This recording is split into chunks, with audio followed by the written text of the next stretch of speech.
Saudara, kita akan membahas sebuah buku yang berjudul God Knows You Are Stressed. Tuhan tahu bahwa kamu sedang stres.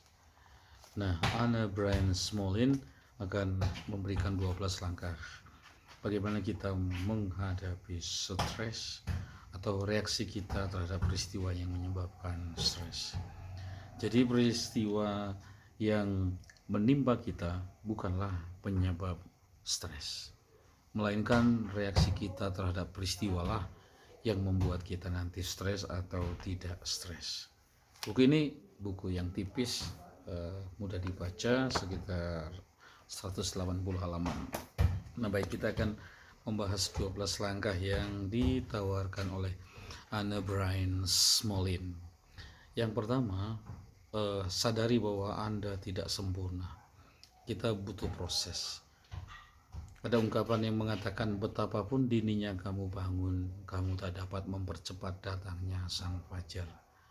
Kadang-kadang juga kita takut untuk gagal sehingga hidup kita menjadi biasa-biasa saja dan menjadi mudah menyerah.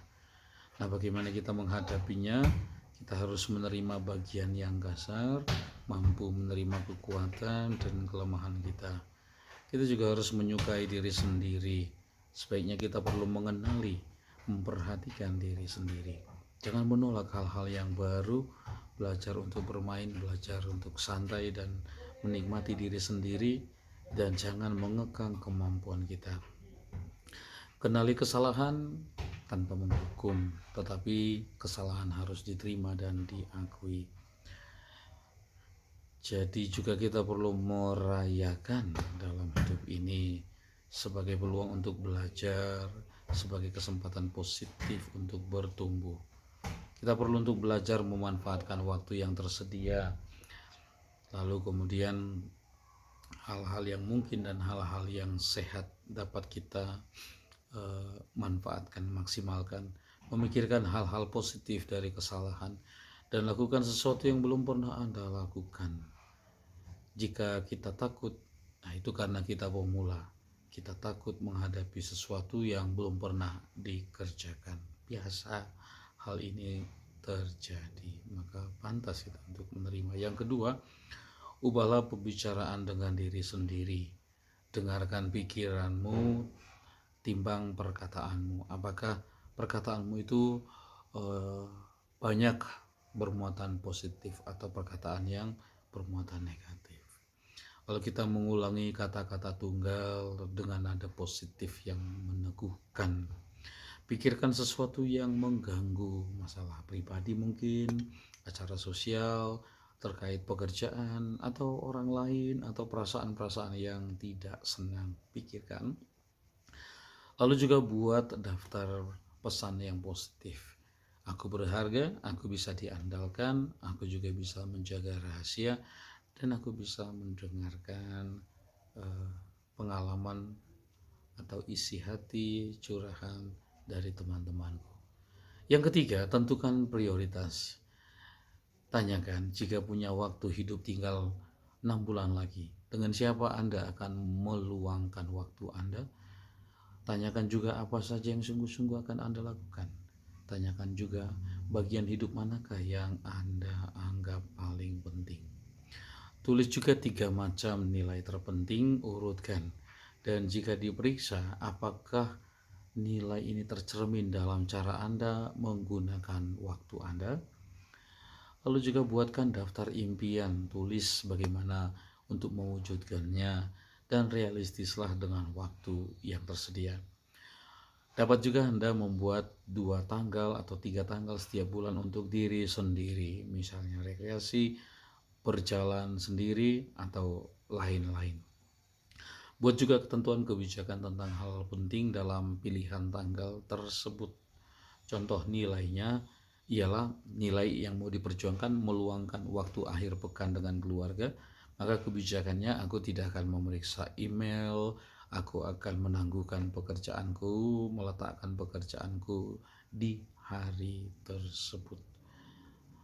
Lalu kemudian kita ke langkah yang keempat, hadir di tempat di mana Anda berada. Jadi hentikan semua kegiatan pandang yang terjadi di sekeliling Anda, lalu tariklah nafas dalam-dalam, lepaskan masa silam yang sudah berlalu, jadikan waktu sebagai sahabat, lalu pergi juga keluar berjalan untuk mengelilingi kawasanmu. Bagian yang kelima yaitu hindari pengacau. Buat 10 nama teman, bubuhkan huruf KLB. K untuk nama kerabat atau keluarga, L nama untuk teman lama, B nama untuk teman yang baru. Lalu kemudian belajarlah untuk mengingat-ingat kontribusi mereka pada saat Anda mengambil keputusan yang penting. Lalu coretlah nama yang tidak memberikan kontribusi. Lalu kemudian tanyakan apakah ada pengacau di dalam daftar ini. Lalu bagaimana pengaruh negatifnya dalam hidupmu. Lalu juga untuk menghindari pengacau, gunakanlah waktu bersama dengan orang-orang yang Anda sayangi dan yang menyayangi Anda. Langkah yang keenam, raihlah semangat kebaikan. Apa maksudnya? Berikan waktu kepada orang yang kepadanya Anda peduli. Contoh, bertelepon atau membuat surat dan mengirimkannya kepadanya. Anda juga bisa melakukan dengan cara memeluk 5 orang yang Anda kasihi. Juga buatkan kertas buket segar, lalu ikuti mungkin klub-klub untuk yang ada seperti pencinta buku. Lalu juga mulailah pembicaraan dengan seseorang yang tidak Anda kenal. Biasanya kita berbicara dengan orang yang kita kenal, kali ini dengan yang tidak kita kenal. Undanglah bersama Anda seseorang untuk makan bersama, di mana orang ini tidak punya hutang budi, di mana Anda tidak punya hutang budi terhadap orang tersebut. Langkah yang ketujuh ialah rawatlah tubuh Anda, maka tubuh Anda pun akan merawat Anda. Tarik nafas dalam-dalam, lakukan juga beberapa variasi di sana. Tarik nafas dalam-dalam satu, lalu kemudian pada saat mengeluarkan dihentakkan misalnya sebuah kata, misalnya dan. Nah, hal seperti itu diulang-ulang sampai berkali-kali. Lalu juga sisihkan 20 menit untuk melakukan kegiatan fisik, lalu relaksasi 3 menit setiap kali selesai mengadakan satu kegiatan. Tidurlah dengan baik secara rutin, artinya tidur dan bangun pada jam yang sama. Tentu bukan dimulai dengan tidur di larut malam ya. Lalu di tempat tidur tidak nonton, tidak scrolling internet, tidak nonton media-media sosial. Kalau tidak bisa tidur, pergi ke ruangan lain, membacalah, menulis diari atau mengisi TTS. Nah, ini langkah yang ketujuh, merawat tubuh Anda. Lalu langkah yang ke-8, bergembiralah. Yang diminta di sini ialah supaya kita bergembira. Ungkapan nyatanya yang sederhana itu tertawa. Lalu juga buatlah perbendaharaan cerita-cerita lucu. Cari juga hal-hal yang lucu. Kirimkan bunga, nyatakan dalam satu hari sebagai hari bermain. Kita bisa mengisinya justru dengan hal-hal yang tampak sangat sederhana. Yang ke-9 tentu saja berdoa. Yang ke-10 ialah kita harus mencari alur semua pikiran kita, yaitu melepaskan beban negatif. Melepaskan beban negatif ini dapat dilakukan dengan cara apa? Mencari alur semua pikiran kita, menceritakan kepada seseorang beban negatif kita, kenali saat kapan diperlukan bantuan dalam hidup kita, ceritakan hal-hal yang baik pada diri Anda. Belajarlah juga untuk menuliskan apa yang membawa kemarahan, luka hati di masa lalu dalam diri kita.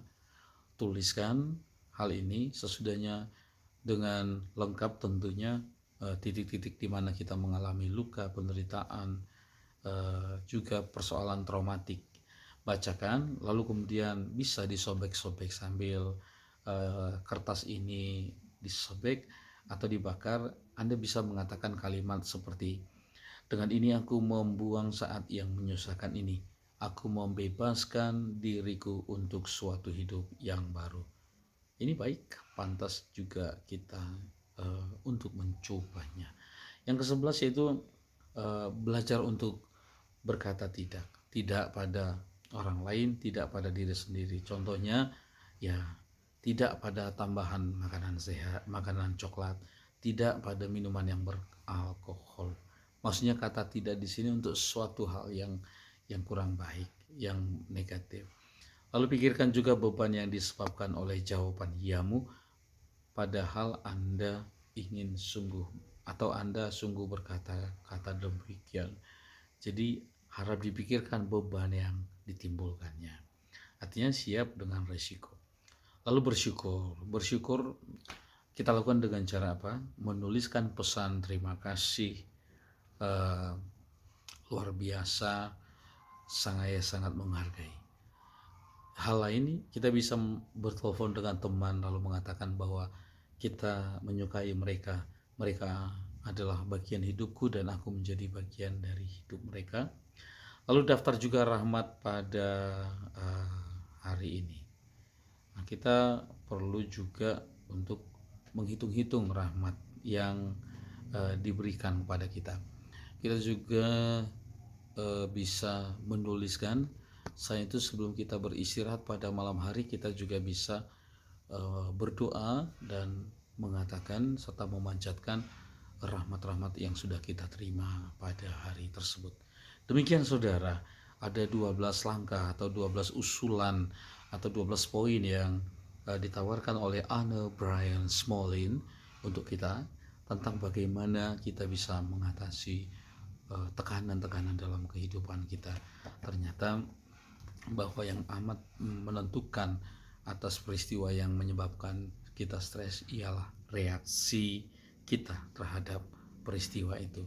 Yang amat sangat menentukan apakah akan menyebabkan kita mengalami stres atau sebaliknya. Demikian yang bisa kita buat untuk resensi buku ini. Terima kasih.